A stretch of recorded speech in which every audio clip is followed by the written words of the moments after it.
Hello, it's Deena Thomson, author of Fallen Poppies, and this is Chapter 38.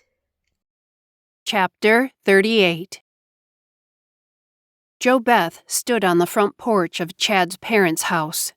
She was excited and frightened for more than one reason. One, she was going to see her daughter after so many years. And two, she was afraid Joanna wouldn't want to see a mother who had cast her aside so easily. She took a deep breath and knocked on the door. The wind rustled the few grays in her hair, and her hand flew up to tuck those loose strands back into their proper place. Alex answered the door, surprised to see JoBeth standing before her. The women were around the same age, but looked quite different from each other. Alex was round and stern-looking, whereas JoBeth was lean and soft. It was funny how looks could be deceiving. It had been the stern-looking woman who'd taken Joanna under her wing and nurtured her burdened soul, and the soft woman who had cast her out of the nest so coldly. "Hello, Mrs. Benson," Alex said, matter-of-factly. She didn't know JoBeth Benson, but she did see how her rejection of her daughter tortured Joanna day in and day out. Alex had never had daughters. Only Neil Jr. and Chad had blessed their home, but if she had been fortunate to have a daughter of her own, she knew she would never have been able to abandon her child, no matter what they had done. "Good day, Mrs. Willis." JoBeth stood up tall and straight in front of Chad's mother. One thing she despised was people looking down on her. She'd been looked down on as a young girl. She wouldn't be looked down on now, or ever. Alexandria Willis began to frown. JoBeth looked ready for a fight, the way she adjusted her back so rigidly. She couldn't help remembering a few years back when Joanna and Chad had first run off together. The woman came pounding on their door, demanding that they tell her where Chad and Joanna had taken off to. When they refused, JoBeth had been furious. She'd accused Chad of ruining the Benson family. She said that Mara Joy would never be the same after the cruelty their son had inflicted on their family. Thinking about that night more than 7 years ago, Alex became very angry. What did this woman want now? Was she ready to cause another scene? "I won't let her do it," Alex thought. "I'll be a mother to that sweet girl. I won't allow this woman to hurt Joanna any more." She frowned defensively at the woman in front of her, ready to fight. JoBeth noticed Alex frowning at her and felt a twinge of guilt. She too remembered the last encounter they had and was not proud of herself. "Could I please speak to my daughter?" she said steadfastly. She needed to speak to Joanna. She realized how much she had treated her differently throughout her life, and maybe Constance and Pauline, too. She couldn't remember doing anything special for her natural daughters' lives, as she had always done for Mara Joy and Alan Michael. She had favored her eldest and youngest children, and now she had to make it up to the rest of her offspring before it was too late, if it wasn't already. "She's not here," Alex said, crossing her arms over her plump breast. "She's with Chad and the children." She watched to see if Chad's name made JoBeth flinch. When it didn't, she felt a little relieved and figured she might as well tell her where they were. "Your husband and 2 other daughters are with them. They are having a picnic down by the lake," Alex continued, hoping she wasn't making a mistake. "Thank you." JoBeth smiled warmly. Alex nodded and watched JoBeth quickly run down the front porch stairs. She shook her head sadly, her expression full of emotion. "It doesn't have to be too late for you," she said gently, watching JoBeth's back as she quickly walked down the patio stairs. "Don't miss out on the lovely woman Joanna has become, a daughter who is so much sweeter and kind-hearted than the one you've always set your sights on." Her eyes softened as JoBeth disappeared around the hedge. Joanna sat peacefully on a rock by the stream. She watched her beautiful daughter Jenna run toward her, calling out her name. As the little girl approached, a wave of warmth spread throughout Joanna's body. Jenna's bright eyes fixed on her, and her full lips were drawn into a pout, making her look even more adorable than she already was. Joanna couldn't help but smile at the sight of her. She gazed into her daughter's eyes and saw a reflection of herself, full of strength, determination, and unwavering love. Jenna rested her tiny hands on her straight waist and pinched up her oval face in concern. Her wavy blonde hair framed her expression, making her look more like a beautiful cherub than a child of 7. "Mommy, please don't look gloomy," Jenna's wee voice implored. She turned to a grandfather who was sitting on a blanket in the sand. Joanna smiled at her father as he admired them from afar. "I'm fine, sweetheart," she said, noticing her father was listening to them. "Go and play with the other children." Jenna looked up from her mother to her grandfather, searching for help. When she saw that her pleas fell on deaf ears, she ran off toward her father and brother. They were playing in the water, laughing and having a good time. Jenna glanced back for a moment at Joanna and waved. Her eyes sparkled with joy as she splashed around in the refreshing water, her laughter echoing across the lake. She stole a quick glance back at Joanna, who was beaming from ear to ear, as she returned Jenna's wave with enthusiastic vigor. The sun's rays danced on the rippling water, creating a shimmering and inviting path toward the center of the lake. Jenna's hesitations melted away as she took a deep breath and plunged into the water, feeling the cool rush embrace her as Chad caught her in his arms. She giggled wildly as he tossed her up in the air and dropped her softly into the waiting water. Charles tugged at Chad's swimming trunks, eager for his father to repeat the same process with him. "Papa," Pauline called, walking toward Alan. He turned and admired his youngest daughter as she plunked herself down on the blanket beside him. She was a beauty of a girl. Her hair was pulled back in her favorite style, a ponytail, and as usual, she was dressed in shorts and a casual button-up shirt with tennis shoes on her stockingless feet. It amazed him how she could dress so plainly and look so elegant without being aware of it. All his daughters were beauties, but this child of his stood out, yet she was the least dramatic of them all. Maybe it was the reason she was the loveliest. That and her total innocence toward the world. He sighed as he watched the young woman sit down beside him. "All my children are growing up," he said, placing his hand on Pauline's face. She clutched his hand with her own and rubbed her cheek with it. "What's wrong, Dad?" Pauline asked, sensing her father's melancholy. Alan reluctantly released her hand and turned towards Constance, who stood heavily weighed down with a child under an apple tree with her family in the distance. Despite the weight she carried, Constance moved with grace as if she were dancing through the orchard. In her hands was a basket filled with plump apples. The lake beside them gurgled and exploded with the splashes and laughter of Joanna's husband and children, adding its melody to the song of the scene. The apple scent from the trees mingled with the earthy smell of vegetation nearby, creating a heady aroma that made him want to take deep breaths. "This," he thought, "this is beauty, joy, life." And Jo Beth was missing it. "I wish your mother and the rest of the family were here enjoying this glorious day with us." He looked at Pauline's worried face. She felt uneasy about her father. He was 39 years old, but sometimes he looked much older, and this frightened her. She was afraid for him all the time. She loved him dearly and couldn't stand the thought of anything happening to him. "Dad, I wish that too." She squeezed his hand. "But, Mara Joy—" "It isn't Mara Joy's fault," Alan grumbled.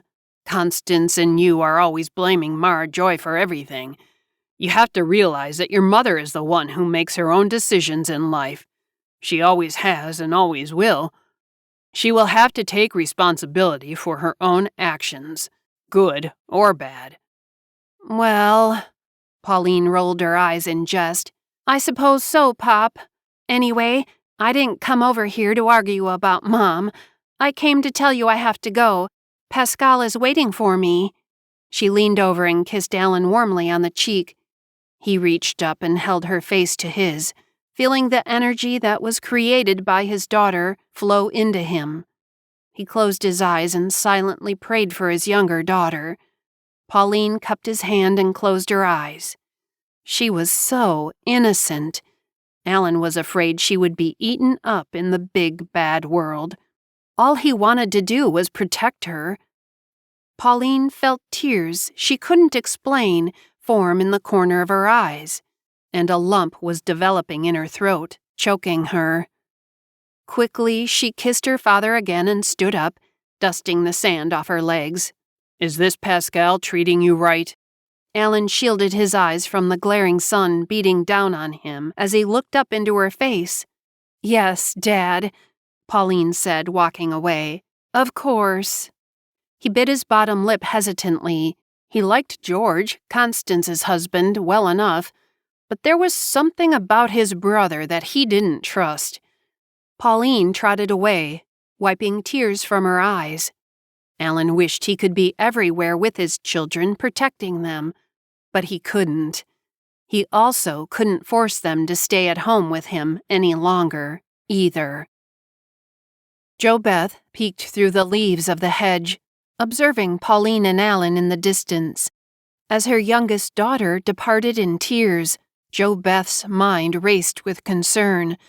How could this beautiful young woman be the same little girl who used to fit perfectly in her arms?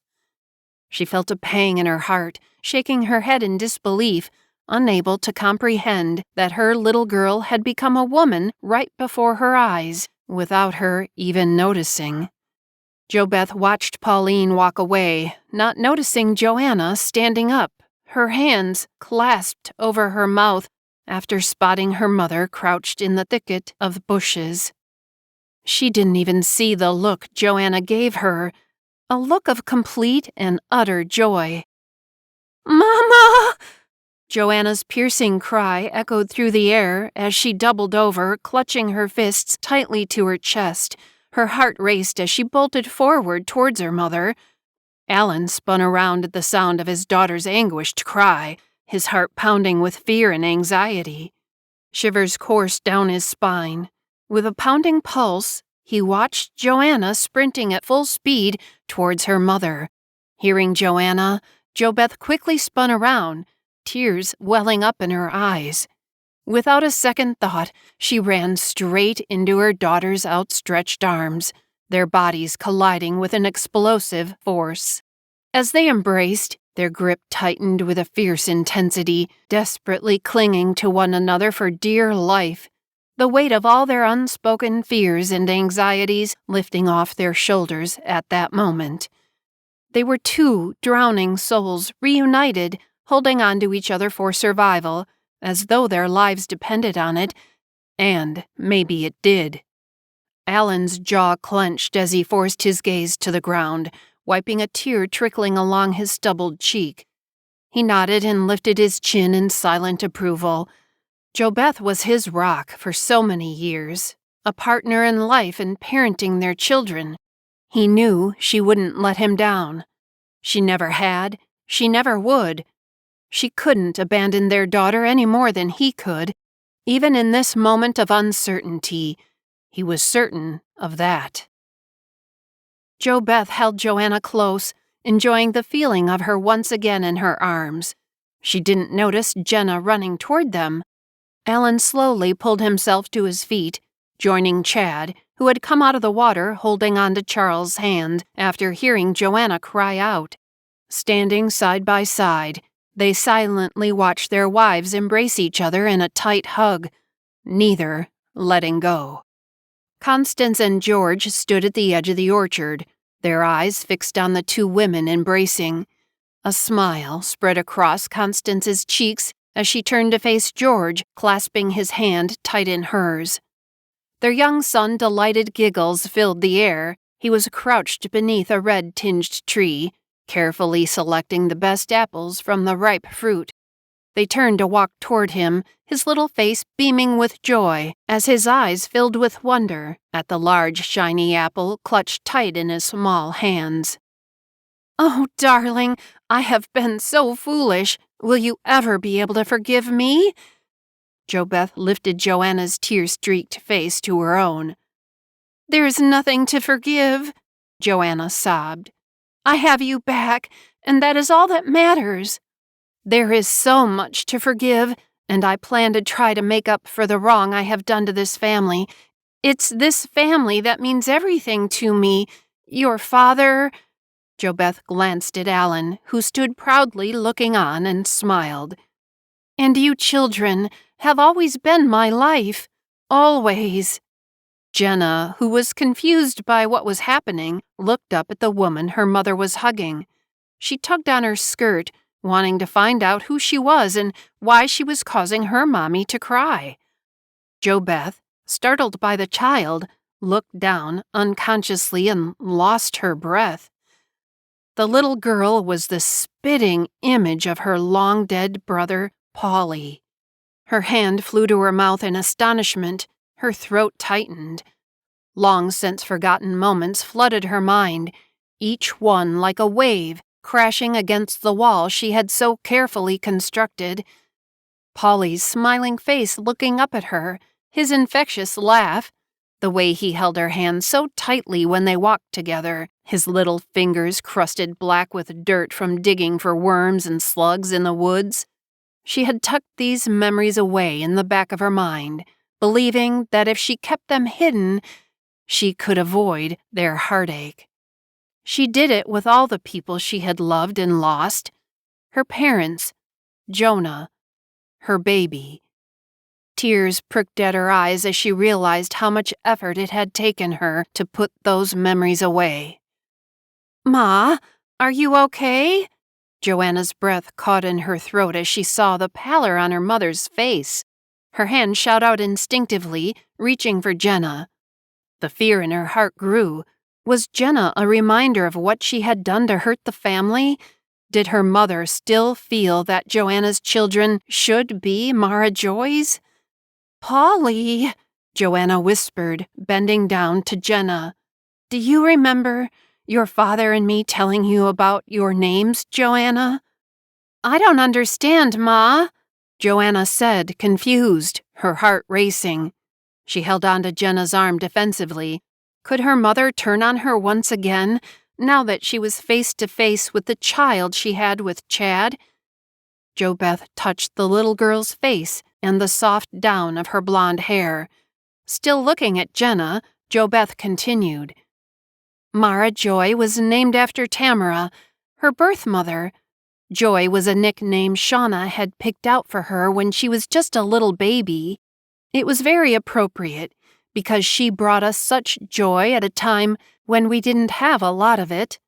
JoBeth paused, remembering the past vividly, as though it were yesterday. "We had a wonderful friend whom we loved dearly named Jonah." Joanna nodded, familiar with the story. She had known how Mara Joy had received the name Joy, but hadn't realized that she also carried her birth mother's name.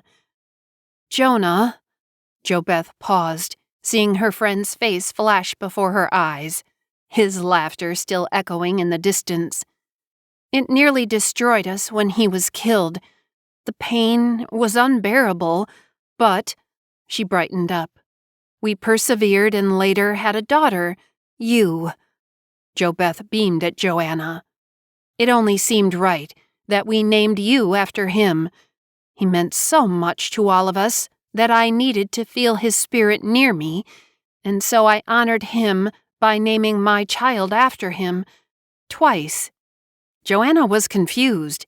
"Twice?" "That is another story I will tell another time. It will all make sense, I hope, in the end. And so, you became Joanna. Then Constance came and we named her after my mother, whom I loved dearly. I will tell you many stories about what an amazing woman she was. When Pauline was born, I really thought she was a boy, JoBeth chuckled. If I'm honest, I thought all you girls would be boys. I wanted a son to name after your father and mine. So when I had another girl, I named her after my little brother, who died tragically after falling from a tree. His name was Paul, but I called him Paulie. He was a fun, mischievous boy my parents and I adored. That's the name you said to Jenna, Joanna whispered, hugging her daughter to her side, everything falling into place. Yes, it is, JoBeth said to the silent child. The little girl stood transfixed by her grandmother's words. I swear, my little brother has been reborn in this child's face, JoBeth said, more to herself than to those around her.